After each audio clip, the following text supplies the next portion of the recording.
오피리아는 흐르는 강물에 몸을 던져 강물 속으로 끌려 들어갔습니다. 비극적인 죽음을 맞이합니다. 윌리엄 셰익스피어의 희곡 햄릿의 한 장면입니다. 라파엘 전파 화가들은 셰익스피어의 문학에서 많은 영감을 얻었지요. 화가 에버렛 밀레이는 비극의 주인공 오피리아를 극적이고 관능적으로 묘사합니다. 사실적 묘사의 풍경과 화가의 시적 상상력이 합쳐지면서 아름답고 숭고한 장면을 연출합니다. 오피리아, 라파엘 전파의 이상이 담겨있는 에버렛 밀레이의 걸작입니다. 1848년 영국 빅토리아 시대 런던에서 젊은 예술가들이 모여 한 그룹이 만들어집니다. 윌리엄 홀먼 헌트, 에버렛 밀레이, 가브리엘 로세티를 포함한 7명이 모였지요. 이름을 라파엘 전파 형제회라고 불렀습니다. 비장한 이름이지요. 이름이 마치 가톨릭 수도회를 연상시킵니다. 라파엘 전파의 시작입니다. 라파엘 전파의 젊은 예술가들은 영국의 전통적인 아카데미 예술에 반기를 들었습니다.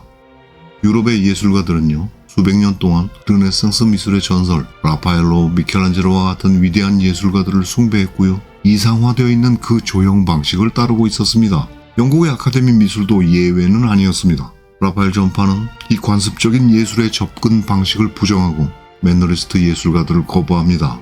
라파엘 전파는 진보적인 예술가 단체로 출발했습니다. 전통과 관습에 반기를 든 자신들의 모임을 예술개혁운동이라 정의했습니다. 라파엘 전파는 역사의 테마를 중심으로 하고 자연의 모방을 이야기하는 미메시스 개념을 라파엘 전파 예술의 핵심으로 받아들였습니다.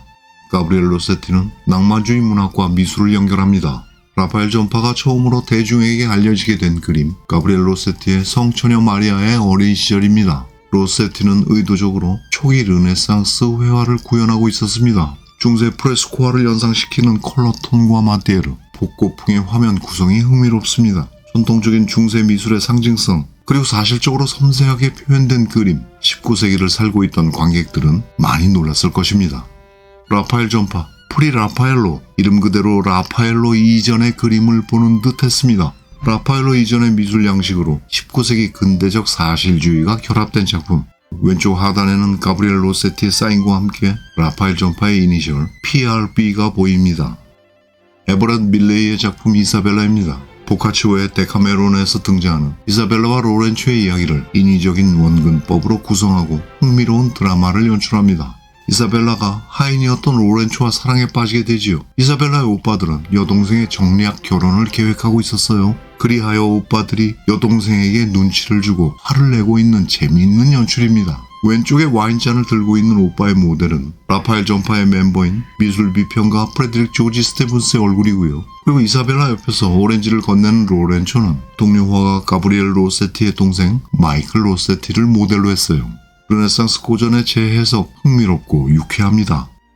라파엘 전파는 자신들이 지향하는 이상적인 미술에 대해서 명확한 주관을 가졌습니다. 그것은 초기 이탈리아 르네상스와 프랑드르 미술에서 보여지는 뚜렷하고 섬세한 리얼리티, 밝고 강렬한 컬러와 솔직하고 평면적인 화면 연출이었습니다. 그렇게 라파엘 전파를 특정짓는 키워드, 사실주의와 복고주의의 역설적인 결합이 이루어집니다. 서로 상반된 사조이기도 한 사실주의와 복고주의, 조금은 아이러니합니다. 이해하기가 쉽지는 않습니다. 그림을 하나 보겠습니다. 1850년에 공개된 에버렛 밀레이의 작품 부모의 집에 있는 그리스도는 세간에 큰 논란을 불러일으킵니다. 미술 비평가들과 많은 사람들이 이 작품을 신성모독이라고 비난했어요. 비난은 혹독했습니다. 저명한 영국 작가 찰스 디킨스가 악평을 합니다. 왜곡되고 비현실적인 중세의 포즈를 취하고 있다. 성스러운 성가족을 빈민의 모습으로 알코올 중독자로 묘사했다. 그렇게 비난을 퍼붓습니다. 화가 에버렛 밀레이가 원했던 목표가 아니었지요. 성가족의 상징성과 현실의 리얼리티를 동시에 담아내고자 했던 의도가 그림에 대한 혹독한 비난으로 돌아오는 것입니다. 라파엘 전파의 중세 복고주의를 향한 노력은 과거지향적인 퇴보적 미술이라 공격을 받았고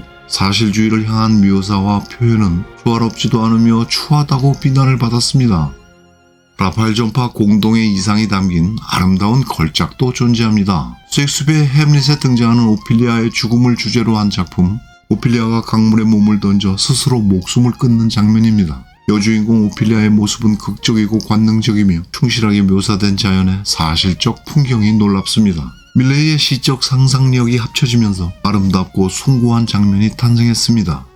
라파엘 전파는요, 중세의 예술 문화에 매료되면서 중세 예술에는 이후에는 사라져버린 영적이며 창조적인 미학이 존재한다고 믿었습니다. 좀 생각해보면 중세 미학에 대한 이러한 찬사는 자연에 대한 탐구와 세밀한 묘사를 중시하는 사실주의의 원칙과 충돌합니다.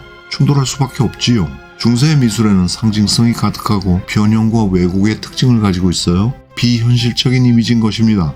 반면에 사실주의 미술은 어떻습니까? 존재하는 현실의 재현, 리얼리티를 최대한 끌어올리는 노력입니다. 두 방향은 근본적으로 어울리기가 힘든 것입니다. 초기의 라파엘 전파 작가들은 두 방향의 맥락이 서로 일치한다고 생각했지만 점점 혼란스러워졌습니다. 이들의 목표는 분열되기 시작했고요. 결국 두 방향으로 각자의 목표를 지향하게 됩니다. 두 방향이 모두 본질적으로는 예술의 영적 미학을 신뢰하고 있었으므로 라파엘 전파의 분열은 결코 적대적이지는 않았습니다.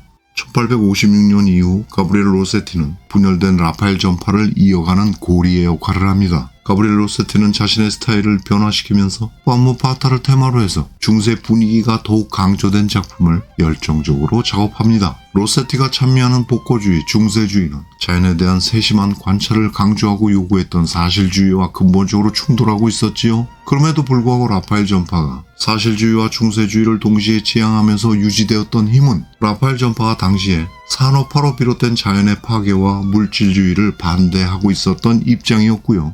미술의 본질이란 영적이며 창조적인 것이라는 굳은 신념을 공유하고 있었기 때문입니다. 라파엘 전파는 20세기로 오면서 많은 후대 영국 예술가들에게 영향을 끼쳤습니다. 가브리엘 로세티는 더 광범위하게 상징주의 미술의 선구자로 인정받고 있어요. 20세기 예술의 이상이 재정립되고 제1차 세계대전 이후에 라파엘 전파의 미술은 평가절하됩니다. 많은 비평가들은 라파엘 전파가 감상적이며 자기적인 잡동사니 예술이라고 비하하기도 했어요. 1970년대부터 라파엘 전파에 대한 관심이 높아지고 그 미학적 가치가 부활하기 시작하지요. 그 부활의 열기가 지속되면서 라파엘 전파의 아름다운 작품들, 감각적인 작품들은 여전히 많은 사랑을 받고 있습니다.